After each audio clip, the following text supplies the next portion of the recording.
உலக வர்த்தகத்துல முன்னணி கம்பெனியான ஆப்பிளோட CEO dim cook தனது ஊழியர்களுக்கு விடுத்திருக்கும் ஓர் எச்சரிக்கை இப்போ ஒட்டுமொத்த உலக ஊழியர்களுக்கும் விடுக்கப்பட்ட எச்சரிக்கையா மாறியிருக்கு. சமீபத்துல ஆப்பிள் தலைமையகத்துல நடந்த ஒரு மிக முக்கியமான மீட்டிங்ல டிம் குக் ஒரு விஷயத்த ஆணித்தரமா சொல்லியிருக்காரு. எல்லாரும் ஏஐ கத்துக்கோங்க, இல்லனா கஷ்டம்தான். ஆமாங்க, நாம ஏஐ கருவிகளை பயன்படுத்த தவறினால் போட்டியாளர்களிடம் ஆப்பிள் பின்தங்கிவிடும்னு அவர் கடுமையா எச்சரித்திருக்கிறார். Internet, smartphone, cloud computing இது எல்லாத்தையும் விட ஏஐ ஒரு மிகப்பெரிய புரட்சி. இந்த புரட்சியில ஆப்பிள் ஜெயிக்கும்னு ஊழியர்களுக்கு அவர் ஒரு பெரிய உத்வேகத்தை கொடுத்திருக்காரு. கூகுள், சாட்ஜிபிடி மாதிரி கம்பெனிகள் ஏஐல முன்னாடி போயிட்டாங்களே, ஆப்பிள் கொஞ்சம் லேட் இல்லையான்னு நீங்க கேட்கலாம். அதுக்கு டிம் குக் சொன்ன பதில் தான் ஹைலைட். நாம எப்போதுமே முதல்ல வரது இல்ல.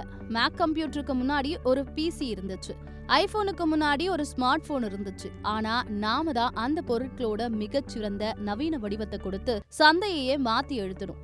அதே மாதிரிதான் ஏஐலையும் செய்ய போறோம்னு அவர் நம்பிக்கையோட சொல்லியிருக்காரு. இது வெறும் பேச்சு இல்ல, செயலையும் காட்ட ஆரம்பிச்சிட்டாங்க. நம்ம போன்ல இருக்கிற சிரி சரியா வேலை செய்யலன்னு நிறைய பேர் குறை சொல்லி இருக்கோம் இல்லையா? இப்போ அந்த சிரிய மொத்தமா தூக்கிட்டு முற்றிலும் புதிய சக்தி வாய்ந்த ஏஐ தொழில்நுட்பத்தோட அதை மீண்டும் உருவாக்கிட்டு வர்றாங்களா?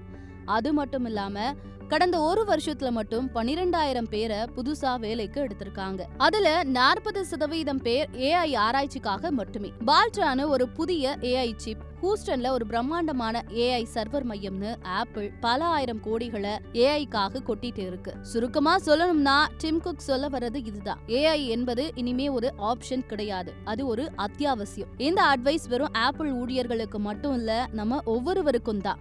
நீங்க எந்த துறையில வேலை செஞ்சாலும் சரி, ஏஐ பத்தி கத்துக்க ஆரம்பிங்க. இல்லனா எதிர்காலத்துல தாக்கு பிடிக்கிறது ரொம்ப கஷ்டம். ஏஐல நீங்க என்ன கத்துக்க ஆரம்பிச்சிருக்கீங்க, இல்ல என்ன கத்துக்கலாம்னு நினைக்கிறீங்க? மறக்காம உங்க கருத்துக்களை கமெண்ட்ல சொல்லுங்க.